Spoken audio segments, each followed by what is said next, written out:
Switching gears now to our lame duck session in Lansing at 5. Maybe, well, we have 5 or 6 days left to go here in the session, and time's running out to get a deal done to fix the roads. That's right. 24-hour News 8 political reporter Rick Albin joining us in studio right now to talk more about what's going on in Lansing. There may be something going on there. There are a bunch of bills being teed up just in case.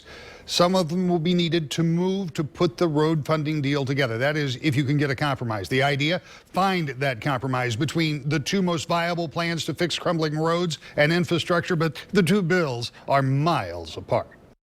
I've said publicly, I'm not afraid to say it, this legislature will have failed on this issue if we don't get that done. That Senate Majority Leader Randy Richardville is referring to is getting $1.2 billion a year or more to fix Michigan roads. The Senate plan doubles the gas tax to raise the money. The House plan switches the 6-cent sales tax on gas to road funding. There's also underlying problem that the taxes that are paid at the pump don't all go to fix the roads.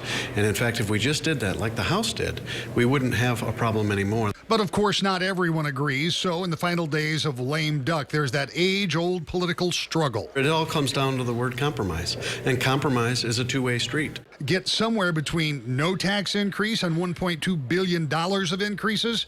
It's a heavy lift. There's nothing new about these negotiations. We have a lack of revenues and we have terrible roads. Somehow those two things are going to have to come together over the weekend.